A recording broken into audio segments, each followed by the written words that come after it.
La Kawasaki H2R de Monneray développe 326 chevaux pour 216 kg. L'Audi d'Adrien Tambay, 525 chevaux pour 1 tonne 7. Elle était venue en R8. Ouais, je sais pas si je vais faire le poids là.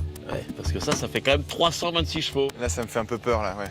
J'ai pas de conseils à te donner, mais je pense que tu peux te mettre un peu plus loin. Ah bah là, oui, bro. Hein. Le rapport poids-puissance est nettement en faveur de la Kawa pour ce duel. L'Audi part avec 300 mètres d'avance, suffisant pour que Tambay gagne ce 1000 mètres départ arrêté. Allez, on est prêt pour ce départ arrêté. Là, je vais l'atomiser littéralement avec les 326 chevaux de la Kawa. Allez, c'est parti. Putain, il arrive vite. 200 km/h déjà. 250. 280. Je passe la 6 et ça continue à grimper. Ce mec est fou. Malgré les 300 mètres d'avance, la H2R atomise la R8 de 4 secondes. Eh Adrien, c'est une balle cette R8, elle marche bien, hein? Ouais, c'est vrai que j'ai du respect pour les vieux pilotes quand même. Hein. Ouais, mais à ce point-là, quand même, t'exagères, hein? Continue comme ça sur la route, doucement, hein, comme sur circuit. Hein. Merci, Salut. Merci, salut.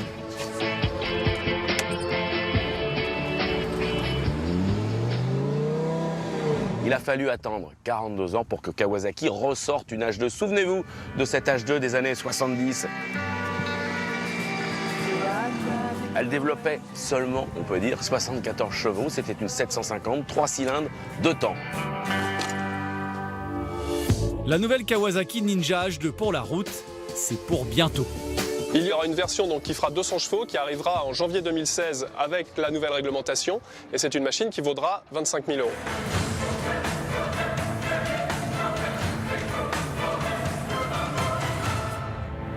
Aujourd'hui, seule la version piste de la H2R est disponible pour 50 000 €.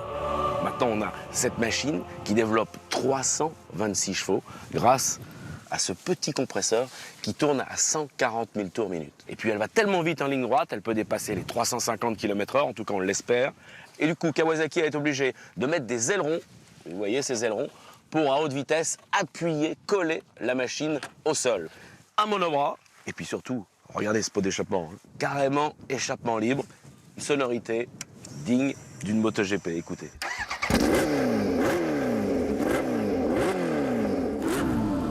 Deuxième défi, pousser cette Kawasaki dans ses derniers retranchements.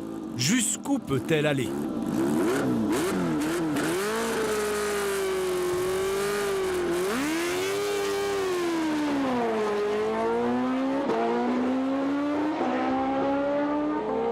C'est parti, réaccélération, tout de suite ça pousse, même si ça ratatouille un peu par régime, vraisemblablement à cause du compresseur. C'est un peu difficile sur le filet de gaz, mais ça pousse vraiment très fort, freinage, et tout de suite bien positionné hein, sur cette machine. Là, je vais aborder la ligne droite du Mistral, ça accélère, 3, pratiquement 250 km/h tout de suite, et ça continue à grimper. Ça monte, et je sens l'appui des ailerons là, 5, 6, ça monte, plus de 350 km/h, 357 au freinage. Aujourd'hui, record de vitesse absolue battu. On avait une LMP1, 343 km/h, voilà 357 km/h. C'est le record absolu. Il n'y a pas que le Mistral hein, qui décoiffe ici, il y a aussi et surtout cette Kawasaki, un compresseur, 326 chevaux. Ils sont bien là, je peux vous le dire que dans la ligne droite, ça pousse, c'est énorme, mais c'est un jouet extraordinaire, ça accélère. Je me suis vraiment régalé au guidon de cette machine.